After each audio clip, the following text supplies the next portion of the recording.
the UK's greatest ever sportsman, Sir Andy Murray, has just stepped out on court. Is he the UK's greatest ever sportsman? Well, He's certainly the best tennis player. What am I about to ask? Well, you just announced he was. You've answered the own debate. We're talking about who is the UK's greatest ever sportsman, and Sir Andy Murray has just stepped out on court for the opening round of the Australian Open in what could be his last professional match. Well, the former world #1 announced on Friday the pain in his right hip's become so unbearable it's forcing him out of the games as he heads towards retirement. Can Sir Andy Murray be called the greatest British sportsperson of all time? Well, joining us now is presenter and football fanatic Adrian Chiles. You fanatic, you. Are you a tennis fanatic? Up to a point, yes. Not quite as much as football. You're a sports fan, aren't you? Like me, really. From Melbourne, we're joined by one of the all-time greats of tennis, Martina Navratilova. Let's start with you, Martina. First of all, your reaction to Andy Murray's predicament, where at just the age of 31, it looks like it's all over for him in tennis after this amazing career. What is your reaction to it?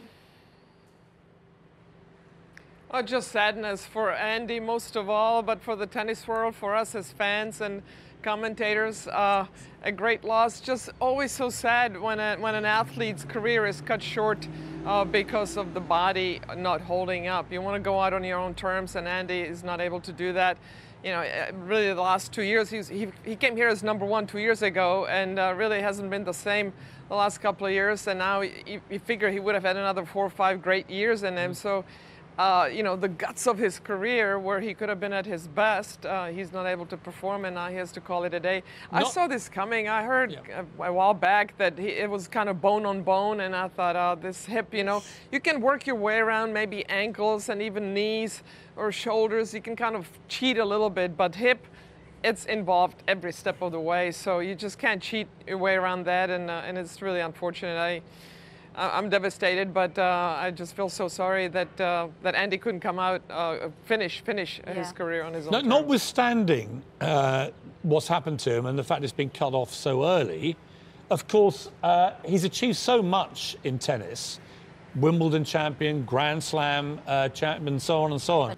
You know, it's hard to compare tennis players generation to generation because it's a different field, really, and it's even more impossible to compare one athlete from another sport, from another era. But I think Andy would be just happy to be in the handful of greatest athletes that England or Great Britain's ever had, and leave it at that. But you know, you guys can argue about that. But let's just say he had a great career. He gave everything he had every single day out there. He's a consummate, ultimate professional. And had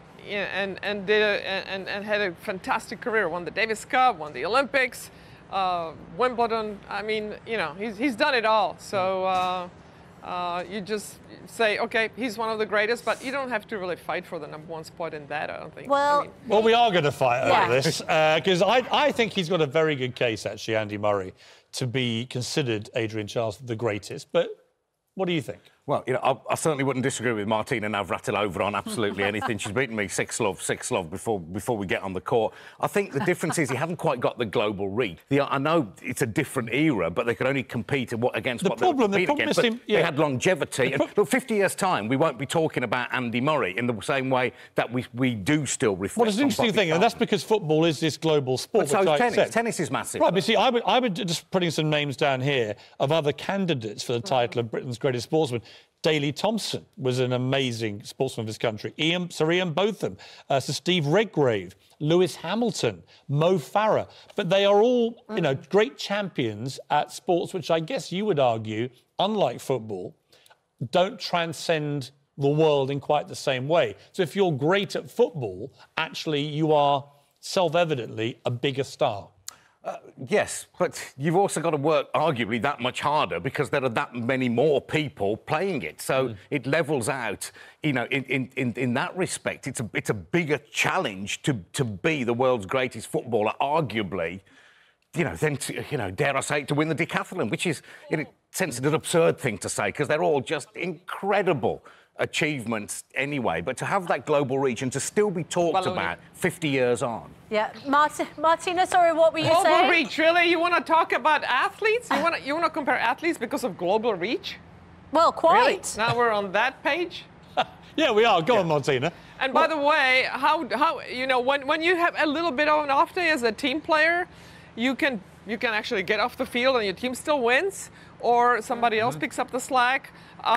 Tennis, you don't have that luxury. It's all you. So yeah, I don't really want to get into that fight. As I said, let's just say he's one of the greatest and leave it at that. Well, you said you didn't want to get in, but you just piled in, shouting baloney from Australia at Adrian Chiles. So you do want to get in. It's a great honour. And actually, well, that's a very good, good point that Martina raises, which is if you're in a team sport, you can pass the ball, you can have a bad game, you can be subbed. Yeah, but on a football team, that's assuming the other 10 people are a help. If you're the giant of the game, if you're George Best, on your own, if you're George Best, you might think, well, the other 10 aren't helping me out here much. They're a hindrance to me. I could be in a better team. Just watch Martina not want to get involved. Martina's having none of this. You know, another name I throw in the mix. See, it also depends what you classify as a sport. For example, many people in this country might say that Phil the Power Taylor, who won God knows how many darts world championships. Darts, one of the most popular sports in this country now, right? Well, it is. It is. No, well, Martina, I mean, would you think that a darts player... It's an activity, it's not a sport. It is a sport. Because he's not an athlete, you mean? I think sport involves either speed or a ball or something. I mean... Really? No. Or getting out of breath. You've got to get out of breath. All right, so let me... So what's the difference between, say, throwing a javelin and throwing a dart? Strength. You're comparing javelin to darts. Okay, yes. Here we go. I think we need to stop this conversation.